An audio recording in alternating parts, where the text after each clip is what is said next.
everyone, my name is Dominique and I am here with the Greenleaf team, and today we'll be discussing the commercial market update, also known as end of quarter reviews for third quarter. All right, folks, if you don't know it by now, Greenleaf Connect's mission is really to be informative and provide transparency throughout the organization.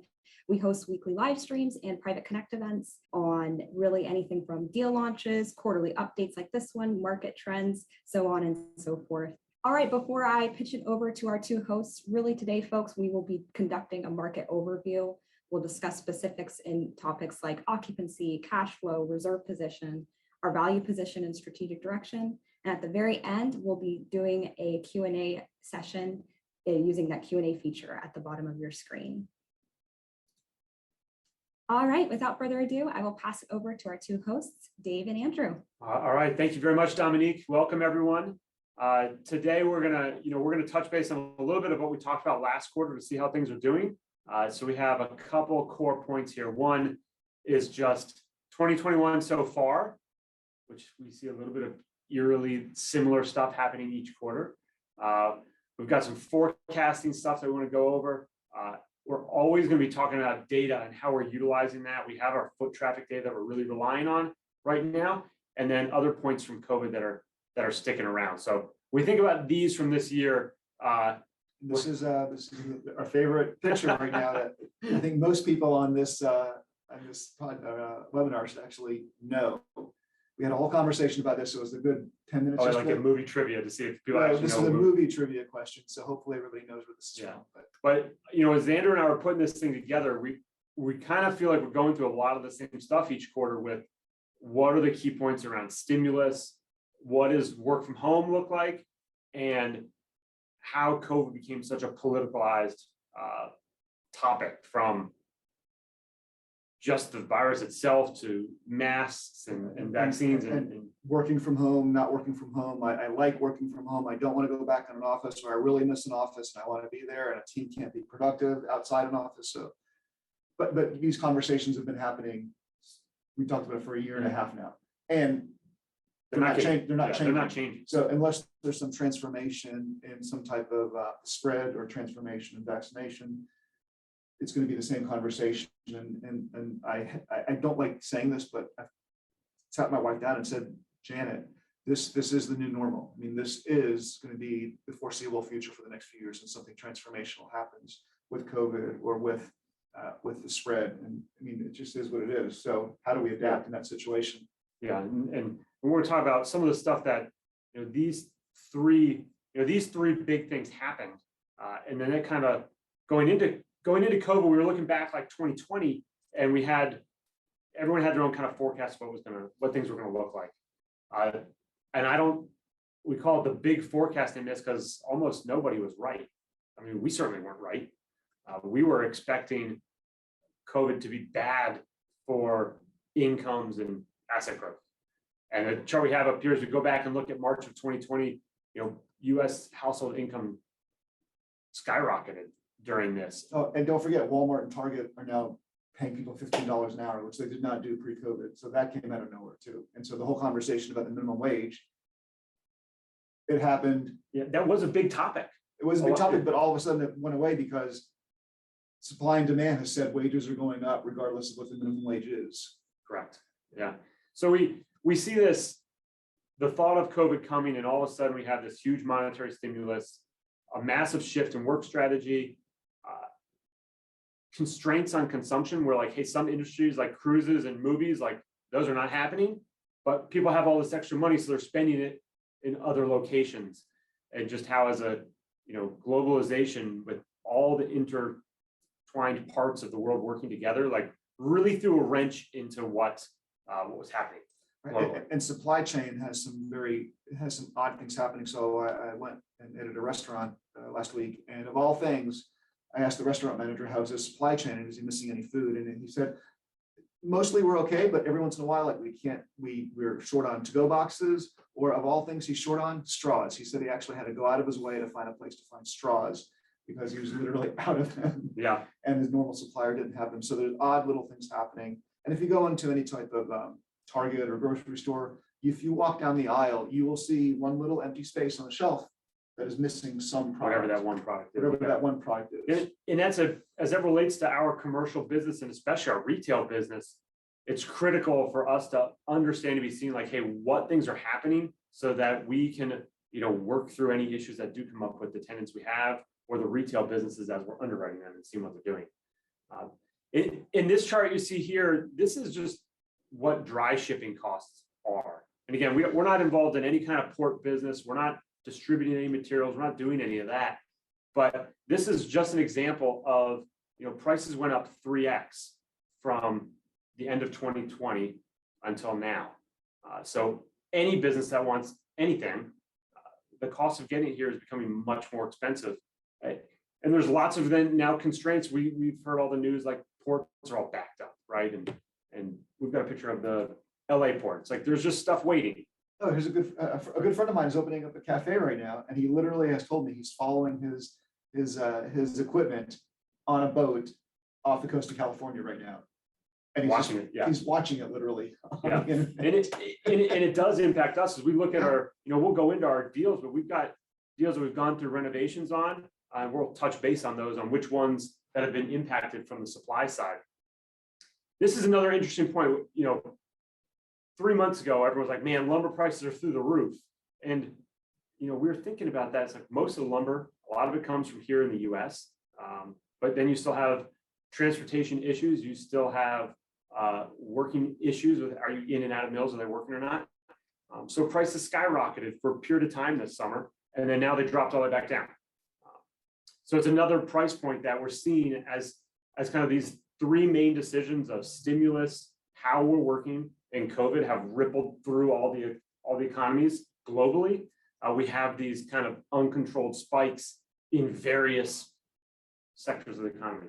Maybe straws are the next thing that like double or triple in price. Well, we had toilet paper early in COVID too. Don't forget the toilet paper. Yeah, toilet paper is always a good one. People Yes. love stocking up on toilet papers. But it's happening in very different segments of the economy that seem like they're not related, but they're all three different from these three main points that we're seeing. So as we keep that in mind, we're trying to make sure that when we're making decisions, we're not getting kind of like lost in what's happening here with the lumber price or lost in what's happening in dry shipping rates. Like there will become like an equilibrium where things even back out. Right, but we're focusing on things that are beyond the supply shortage. We're focusing on long-term, what's this business going to look like? Well, what it looked like before COVID, what does it look like during COVID? And what is it going to look like coming out of COVID? Yeah. And so honestly, one of your favorite topics I know is always foot traffic. Yeah. How many people are walking in that Dollar General? How many people are walking in that Applebee's? And how many people walked in the Applebee's before COVID, during COVID, and what's going to happen after? So yeah, we look at a business, like all businesses are reacting to the same things that are happening right now. yeah, and sometimes it works out for us because when we have well-funded branded restaurants that are competing against mom and pop brands, who closes their doors first? It's unfortunately always the mom and pop brands, but the bigger brands will survive and stay open. And we have to, that is one place I think where we're leading. We're always buying the place that's it's a sound business on a good piece of dirt. And so when you have With strong operators. strong operators, and when you have the mom and pop just operating the casual restaurant, they can't compete against the Applebee's because Applebee's is going to have a huge cash balance. Yeah, especially when we have any kind of random ginormous spike in any kind of commodity price. Right. That's really hard for a small business to handle. Well, in fact, all of these restaurants have literally, they went right around March or April, they're staffing literally went from a fully staffed restaurant to bare minimum staff just to keep the doors open. And then they literally had to build their business back later in the year to restaff it and start functioning like a normal restaurant again. And so they actually even all these restaurants had to reinvent themselves and reinvent how they did the business because their 2019 staff looks 75%. It's probably almost completely changed over from the 2020 and 2021 staff. Some businesses are obviously better at doing that than others. When we talk about the larger brands that are good at doing that, we have an Applebee's that we're doing tomorrow, right? That's on Doing tomorrow. Doing tomorrow. Yes. But their post-COVID sales are better than their pre-COVID sales. They've adopted their business model. They have a portion of their business that's now carry out and take out delivery. Like they didn't have that before COVID. they've adapted, and now their Yeah. business is doing better. Well, Applebee's Which- is also a favorite topic of us here Yeah. too, and there's also. But we're trying to, we're looking for data points that give us like, hey, this is a brand that can get through this, or this is a segment that can perform well, Yes, knowing that there's gonna be variables. I think the words you use are professional operators. So they have professional operators in place. They have policies, procedures. They have mentor programs. They know how to, when a manager quits, they know how to replace that manager pretty quickly. When staff quits, they know how to replace that staff. They just know how to do this because they've done it 100 times. Actually, not 100 times. They've done it 1,000 times Yes. before. And, the information we have up here on this one is even within a brand, we like a brand. We've spoken a lot about Applebee's, Zaxby's, Dollar General, even all our DQ. medical tenants. DQ Grill and DQ. Chill. Yeah. But we have our medical tenants as well. We bought a lot of VA clinics. We really like them as a tenant. And we can look at all of the VA clinics and say, hey, which one is a strong performer or a weak performer? We know their business model of where they need to have locations. And we can then determine which ones are the strong locations. And we can apply that to all of the brands that we operate with. In this example, we just have two different stores, right? Same brand. The brand is all, in this case, it's Dollar General, but we could call it any one of the brands that we are currently going after, any of the asset types. And we're really looking at like a medical specific tenant. And we can see a variable range of performance. So this top one, you see they're in the bottom 35% of store performance nationally. Whereas the lower one that's in red, right? That's one's 87th percentile. I think I'd rather buy the bottom one. Yeah. So How about you? Would that be your? I'm going to go with the top one. We're going to go with the top performers just for fun. Yeah, the top performers, which is the bottom graphic. Correct. Yeah, yeah. So, all right. So when we look at this information, we're going to go through how did this impact the commercial assets that we currently have. We have a wide array of assets from office. We're working on some of our first industrial deals. Obviously, our retail business is a fairly large component of all of our commercial assets. And then we have our medical tenants too. So the big difference between the two when we talk about commercial versus retail. On the commercial side, it's very much like an operational team is involved. We're actively doing new leases, lease renewals, negotiations, maintenance on a property, and overall supervision. When we go into the retail, it's a little bit different. Right. Well, retail's typically always occupied. And by the way, I just realized that we hit our milestone with Zaxby's. Zaxby's was our 10th official closed retail deal. So that was a milestone for us. And a great deal, a phenomenal deal. And it's also an operator partnership, which we're going to talk about later. So in the retail deals, once they're in, we have 5 to 15-year leases on one single building. So there's not a lot of day-to-day work that we're doing on those assets. We're more managing the relationship with the operators to find opportunities, and then ensuring that we manage the lease and the debt to coincide with, to get the best spread on our existing cap rate versus the debt rate. Oh, and by the way, somebody corrected me on our longest lease. Our longest lease is actually DQ Grill and Chill, which was 17 years. So we do have a longer lease than 15 years. Okay, we got one more. We got one longer, so that's good. Yeah. Yeah. All right, so the bottom part here, we're talking about occupancy change over the last quarter, and almost every quarter we have, we're gaining occupancy across our commercial and retail assets. So retail here, we have full occupancy on every asset that we have. Correct. Right? How many tenants do we have total? Because we've got a couple at in the Panera side. Whiskey We have Road 4 has tenants. 4 tenants. We've got the Panera, we've got Aspen Dental, Mattress Firm, and the Vitamin Shop. So we have 13 retail tenants right now, Yeah. and Grapes and Grains would be 14 then. Yeah. So all of those are fully occupied and doing very well. We jump on the office side. The office side is really the area where we have, we even know going into the office side, like that's the area where we can create value by driving occupancy and doing renovations. So we have a couple deals here. You can see they're in the QOZ. Those are highlighted in blue there.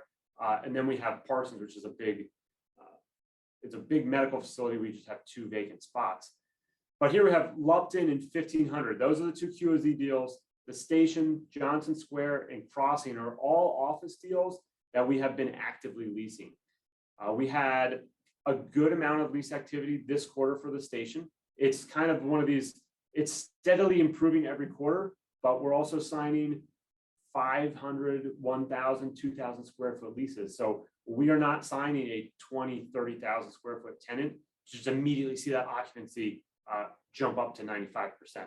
So this deal is going to be stepping stones of new leases on a quarter by quarter basis. The same can be said for Johnson Square. When we closed, really when we went under contract with Johnson Square, we were in the 60% occupancy range, and now we're up to the 80s. But here, we just started a big renovation project.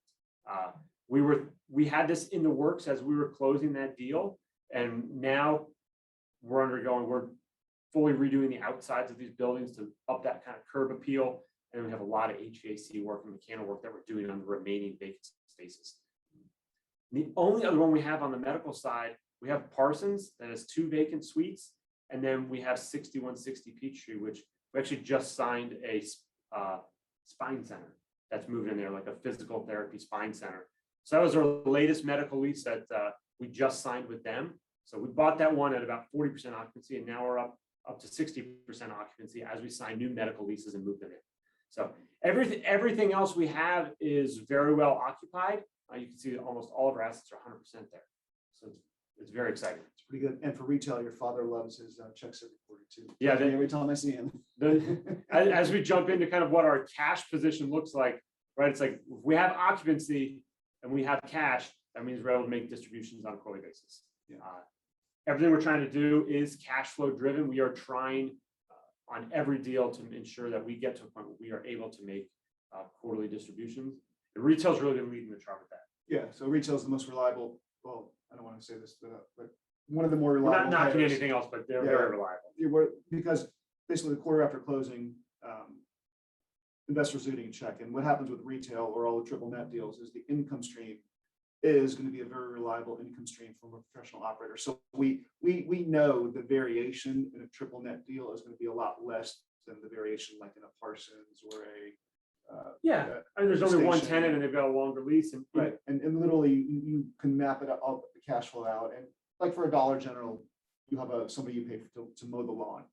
So how much does it? $100. Yeah, it's about $300 a month, but how much is that going to change over the term of the lease? It's going to change $50 a month or something like that. So the predictability of those leases are a lot better than a lot of other and you assets. see on the retail side, cash wise, we're fully funded for all our reserves here. You kind of wonder like, hey, well, if they're so stable, why do we need reserves? And we had a deal in our triple net fund that was a individual operator of an individual store, not a franchise operation, and they did close during COVID. That was the only commercial thing we had that did close during COVID, and we replaced that operator. And we did that. We were able to do that too because we had sufficient reserves there. Right, and we did great too. I mean, we actually went from $12,000 a month rent to $16,000 a month rent. So we actually did better with the new tenant. But we did have a little bit of vacancy in there. We had to go through a process, which was not fun, but we did it. It was a little bit of work. But we came out ahead of the game. Yeah, we came out ahead.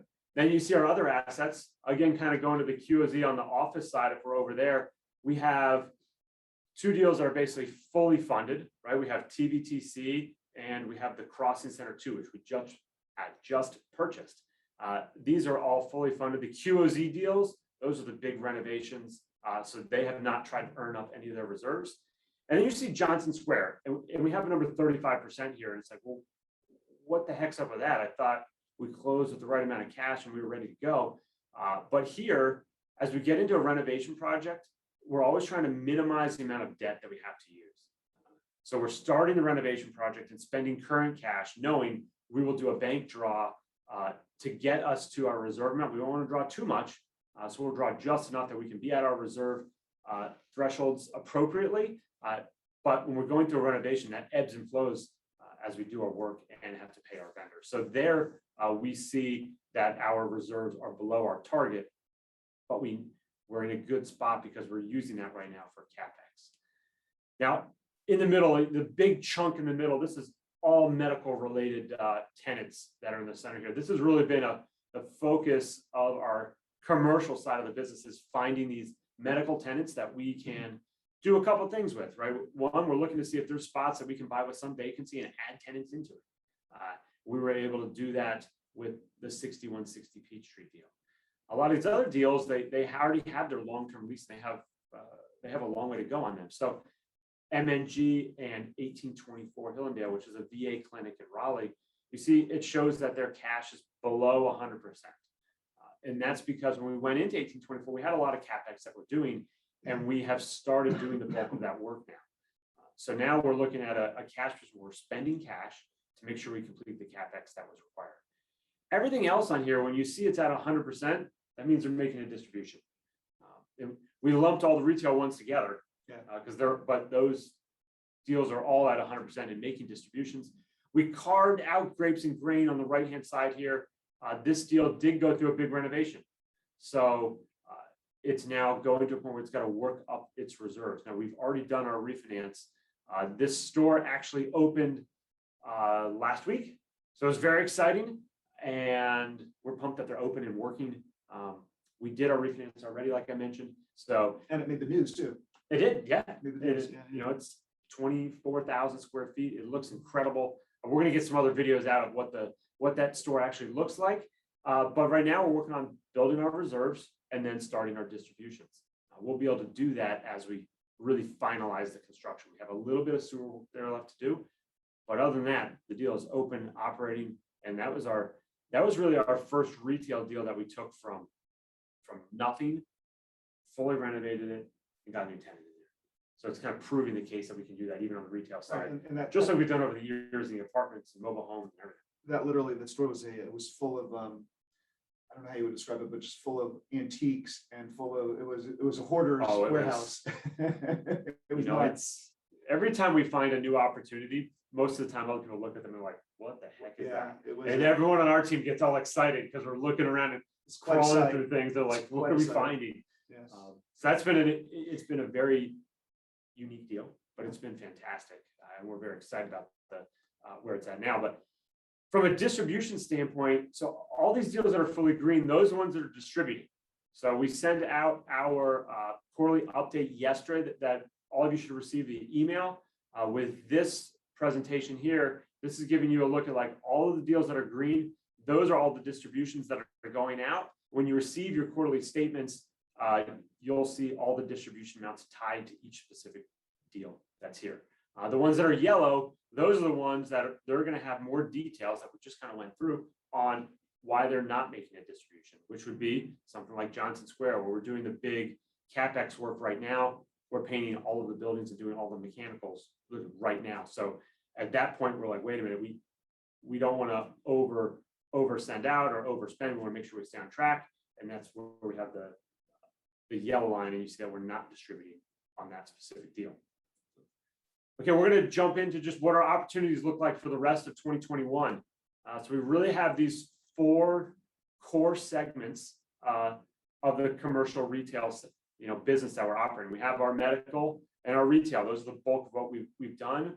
We still, I know office is kind of a tricky word, but we still see opportunity in the office space. And then we have the industrial flex deals that we are just recently rolling out. So when we think of medical, our business plan there has been the same from when we started. We're looking for under-occupied assets that we can lease, and we can do the TI build outs, and we can make it a more attractive asset. Now, on the other hand, we're also looking for stable, because stable medical assets right now are getting just tremendous debt through the markets that are out there right now. So we can get low 3% debt and buy a 7 or 8% cap rate deal, and it produces excellent cash flow from day one going forwards. So we're looking for both aspects of that, the stable one, but also the value add one that we can convert into stable. And for retail right now, we're doing something very exciting. We're actually expanding our footprint. So typically we've been in Georgia, South Carolina, North Carolina, Alabama. I think we've done our first time in Alabama. We were traditionally sticking to 85 and 75, but now we had to physically get there on the operating side. Right. So now we've expanded our footprint. We're buying a deal in Kentucky right now. We've also expanded our footprint. We're looking at Florida and Texas right now. So we're becoming more of a Southeast footprint with Texas. And then we are really good at looking at 100 deals and finding the top 5 deals that float to the top. And so what happens is that limits us because we're always buying the top deals. But if we're adding new markets, hopefully we're Yeah. finding 10 deals instead of 5 deals because we've got 3 bigger states involved in that. And so we're focusing on that. We're also very excited about focusing on our partnerships. So we're looking at partnering with existing franchisees and helping them expand. We're doing that right now with Taco John's. We've just closed on it's my third Zaxby's with the current franchisee named Chris Moore. We're having an event on the November 18th, I believe. So please join us November 18th at Zaxby's, and you can meet our operator and come see our new Zaxby's. And we're always looking for that undervalued opportunity. So we're always finding, we like with grapes and grains, you saw something that other people didn't. And so right now, I think we're doing the same thing. We're getting really good at Applebee's, and we've done really well. And we know the brand inside and out. We know the brand inside and out. I know the operator of it. I know the corporate office. I've had lunch with the local operator here. So I know the brand pretty well. And so we've had, we're building partnerships. We have partnerships with Taco John's franchisees, Zaxby's franchisees, Applebee's franchisees, and by default, the same company actually does IHOP franchises too. So, but Just in case you want to get breakfast. IHOPs are really expensive though right now. So. And so our other parts too, like office. So a lot of the big office, and we're not looking at anything that's like big urban towers. I think they have a lot of headwinds. They've got a lot of challenges. But when we think about what we've always stuck to, kind of our garden style 1 and 2 story facilities that have good proximity to other things that are there, especially residential. That's where we look at the Crossing Center or Johnson Square. These are 2 deals that there's a ton of other retail, restaurant stuff that's right there. And then the whole outside of that perimeter is residential. So now we're taking people that are moving from a high-priced office to a significantly lower priced office. We're going from $40, $50 square foot to a $10, $15 square foot, maybe $18 square foot rental rate, and it's right next to their house. So that works for some people. There's some that are really just not going back to the office. Bigger companies, they got other challenges that they're working on. But smaller companies with a small office footprint close to residential, we still can find under replacement cost values there, and they're occupied and people are going there on a daily basis. So we like those opportunities, but they are very tricky to find. There is not that office product doesn't exist out there a whole lot. So finding one that meets the specific demographics we're looking for is certainly challenging, but when we do, we're excited about it, just like the Crossing deal that we just closed. And our last segment, the industrial flex segment, we have 2 deals that are coming out with this right now that we're very excited about. But overall, in this market segment, the current rental prices, meaning the current lease rates that people have on their leases, are about 50% of what the market rates are for current demand. So when you think about like any kind of renewal or any kind of value add situation, all of these deals that we're looking at in the industrial flex space, we're able to realize significantly higher revenues because there haven't been a lot of changes in the market prices going back, 5 to 10 years. Well, one thing is also you have to look at the footprint of where we are. When you look at Atlanta, the Atlanta market versus a market like California or New York, we're super cheap still. And so when a California investor looks at something for $200 a square foot, they don't. It's a different world. Atlanta in the Southeast is still very much affordable compared to other parts of it. And in 20 years, what happens? Do we catch up, or does California become even higher and Georgia just sort of? I think that might be a whole other discussion. Yeah. It's like, is the South going to? I just want to make sure I want to be holding something over the next 20 years. Yeah. So, and this is also industrial flex, an area where we are able to find underperforming assets from an operating standpoint. When Josh and I first started Greenleaf, we were always operationally driven, and we wanted to find assets that we could operationally improve. And we see a lot of that same stuff that we saw 13 years ago when we were looking at single family houses and small apartment complexes. We're seeing the same stuff now in this industrial flex space that we can take advantage of. All right, we're going to jump into just other opportunities and what our deals look like for 2021 for the rest of the year here coming up.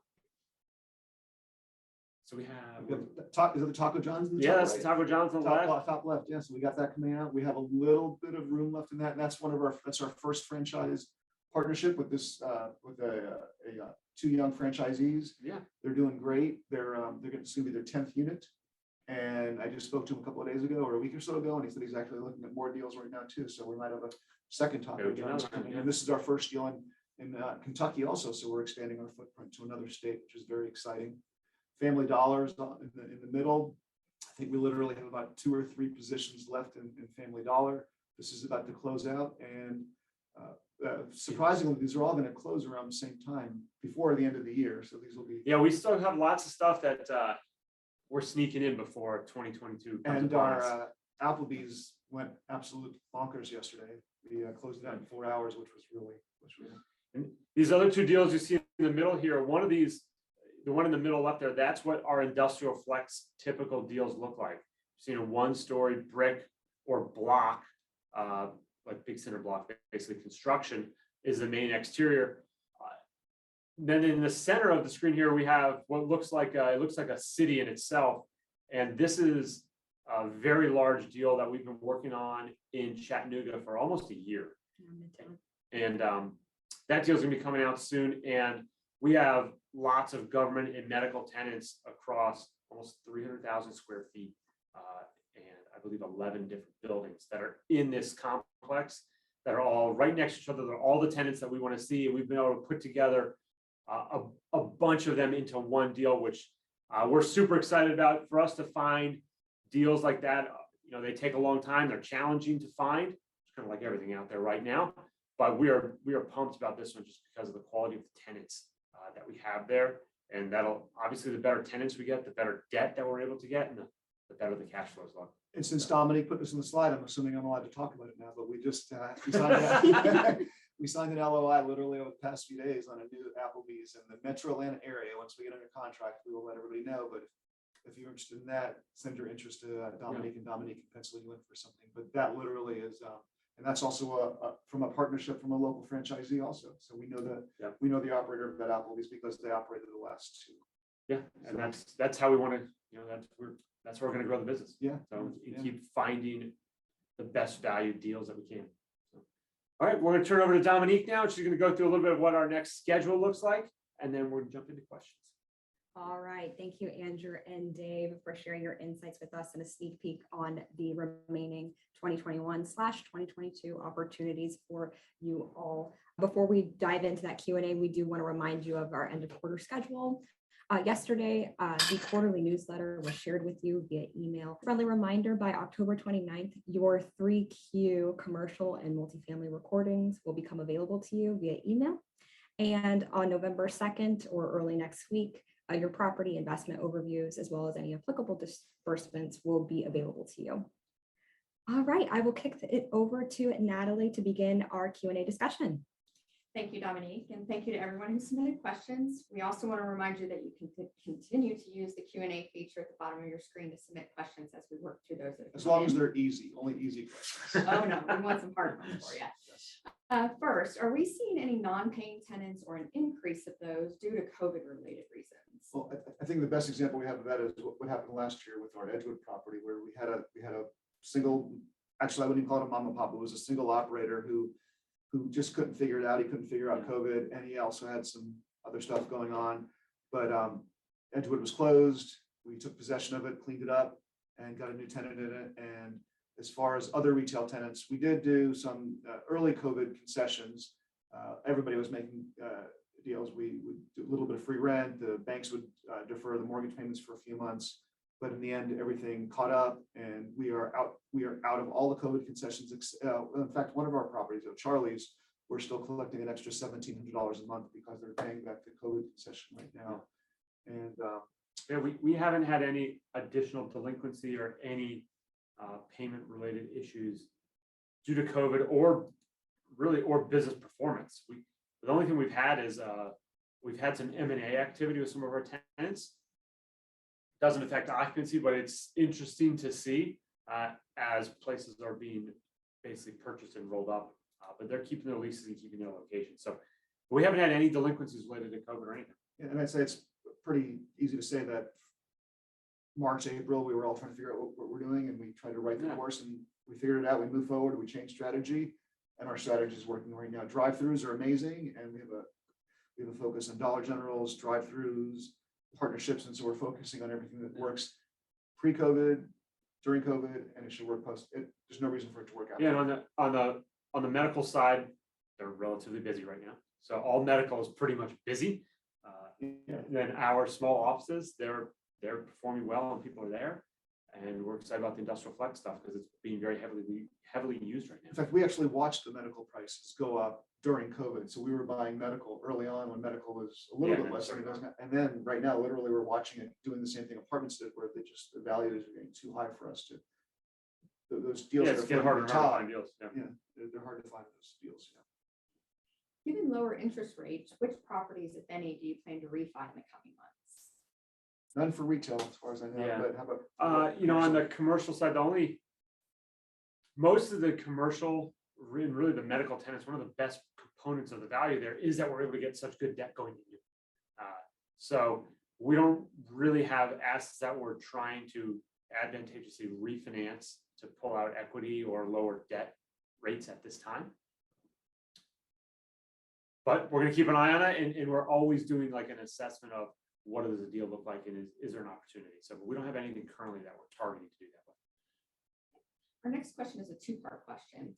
It's a little unclear of how much of our office vacancy is due to renovation versus weak leasing market. For the properties that are ready to rent, can you provide some color on churn of existing tenants and market uptake? And then the second part is, what should we expect to see on occupancy in the next 2 to 4 quarters? All right, so the first part of that, the vacancy at the Lupton, the biggest issue we're running there now, supply chain related, is our windows that we need to get CO on the building are not here.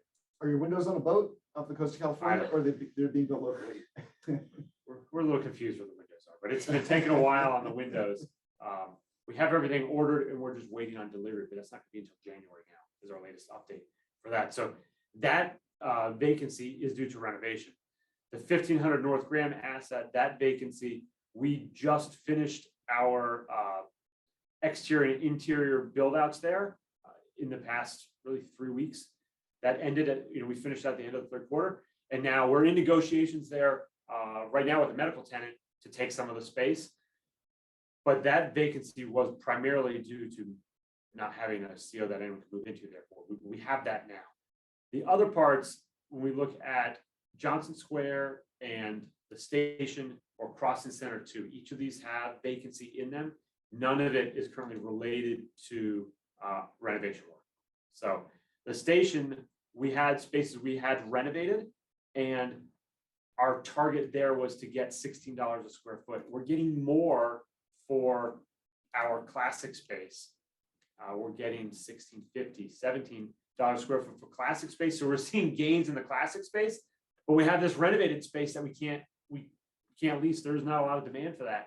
So is it a renovated space? I mean, it's done renovated, but not currently in demand for what the existing market is. The existing market is 1,000 square feet. They're ready to move in that office right now. Like they want to move in this week, not 2 months from now, or they don't want to do any build out. They just want to move in right away. So what's occupancy going to look like in the next 2 to 4 quarters? That was the other part of the question, right? So as we basically look out through 2022, with North Graham and Lupton coming fully online, we expect to see pretty substantial occupancy gains there. And on the station, Johnson and Crossing, we expect to see incremental step ups each quarter, gaining a couple percentage points. But again, those are all smaller footprint tenants, so we can't have a huge increase because they're all smaller tenants there. We have a couple more property related questions, a lot of them on leasing and timeframe. So the first is on Parsons. Can you give more specifics on the plan to lease and the timeframe to do so?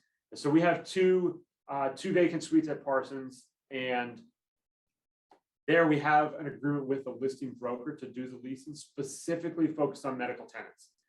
One of the other things that happens with when we're specifically looking at medical tenants is you can't put multiple of the same medical tenants in the same location. Like a dentist doesn't want to be right next to another dentist. Like probably not the greatest business decision. So we already have a few tenants there, and then other ones in the complex. They also, we have to pick and choose and make sure that we can lease to a tenant that can be in that space. So we're a a little more limited, saying like, hey, we're only going to do some tenants and they have to be medical. And there we have, it's about 3,500 square feet of the 2 suites that are vacant. So these are smaller office groups that would want to move there.